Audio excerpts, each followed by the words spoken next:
తూర్పుగానుగూడెంలో పసికందును ఎత్తుకు వెళ్లిన ఘటనలో అధికారులు విచారణ పూర్తి చేశారు. ఈ ఘటనకు సంబంధించిన వారిపై కేసులు నమోదు చేయించారు. అంతేకాకుండా పసికందును ఎత్తుకెళ్లిన ఘటనలో అదే గ్రామానికి చెందిన వైద్య సిబ్బంది పాత్ర ఉందని తేల్చిన అధికారులు వారిని పోలీస్ స్టేషన్కు పిలిపించి కౌన్సిలింగ్ ఇచ్చారు.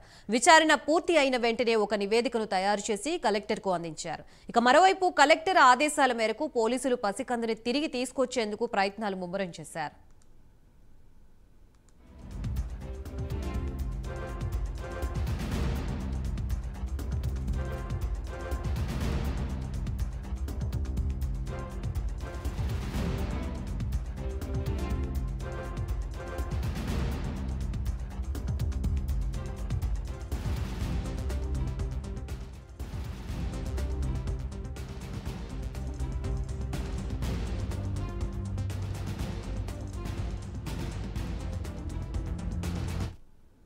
తూర్పుగానుగూడెంలో పసికందుని ఎత్తుకు వెళ్లిన ఘటనలో అధికారులు విచారణ పూర్తి చేశారు. ఈ ఘటనకు సంబంధించిన వారిపై కేసులు నమోదు చేయించారు.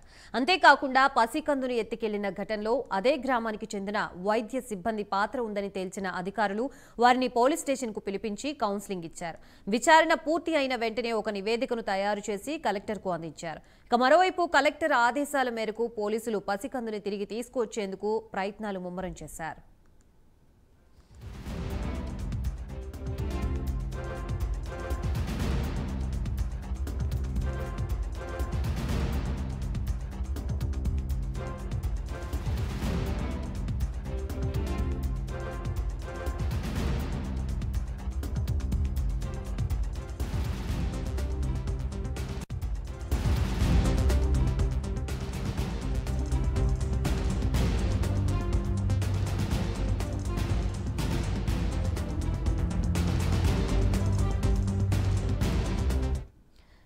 తూర్పుగోదావరి జిల్లా రాజానగరంలో జరిగిన ఈ సంఘటనకు సంబంధించి మనకి పూర్తి వివరాలు అందించడానికి మా ప్రతినిధి శ్రీరామమూర్తి సిద్ధంగా ఉన్నారు. శ్రీరామమూర్తి చెప్పండి.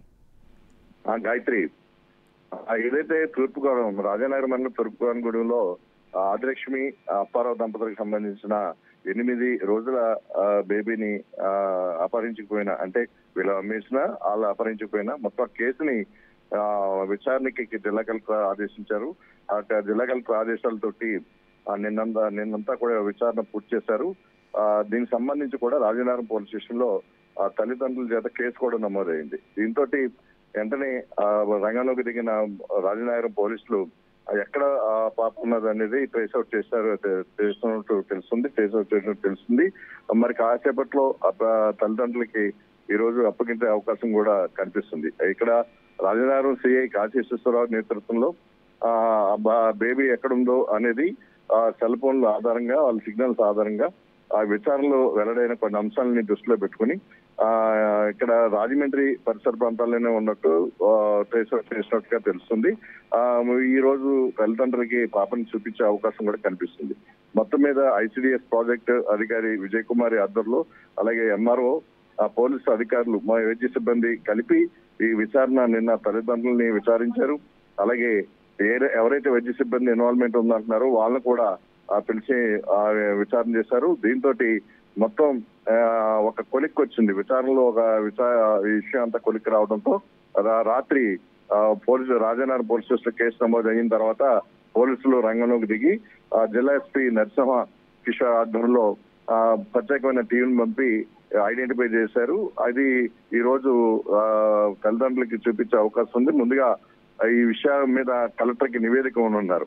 ఆ తర్వాత ఎలా జరిగింది, ఘటన ఎలా జరిగింది, ఎలా తీసుకెళ్లారు అంటే బేబీ తండ్రి ఎవరైతే అప్పారావు ఉన్నాడో అప్పారావుకే డబ్బులు ఇచ్చి వాళ్ళు తీసుకెళ్లేమన్నట్టుగా కూడా చెప్పారు. అయితే బలవంతంగా డబ్బులు ఇచ్చి తనకి మందు పోసి తన్ని బానిస కింద చేసి ఎత్తుకెళ్లిపోయారని చెప్పేసి అతను చెప్పడం, అతను కూడా భయపడి ఏడాది పాటు ఈ విషయాన్ని చెప్తే అన్ని ఇబ్బంది పెడతారు, తన మీద కేసు పెడతారని చెప్పేసి భార్య బెదిరించడం వల్ల తన ఇంటికి రాకపోవడం, ఇంటికి బయటికి వెళ్ళడం, ఈ ఘటనలన్నీ కూడా విచారణ చేసిన తర్వాత ఇప్పుడు మా పాప మాకు కావాలని చెప్పేసి తల్లిదండ్రులు ఇద్దరు కూడా ఆదిలక్ష్మి అప్పారావు ఇద్దరు దంపతులు కూడా మా పాప మాకు అప్పగించాలని చెప్పేసి వారు కోరుకోవడంతో వేడుకోవడంతో మొత్తం మీద ఈ ఘటన బయటకు వచ్చింది. ఆలస్యంగా వెలుగులోకి వచ్చినా కానీ అమ్మాయిని ఎక్కడుందో కూడా ట్రేస్ అవుట్ చేశారు పోలీసులు. దీని మీద ప్రైమ్ లైన్ న్యూస్ కూడా మనం వరుస కథనాలు కూడా ప్రసారం చేస్తాం. దీంతో పోలీసులు కూడా అదే అధికారులు కూడా వెంటనే స్పందించారు.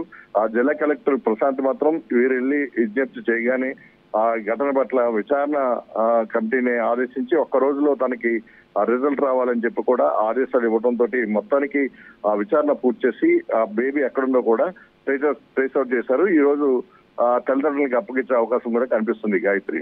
Right, thank you Sriramamurthy.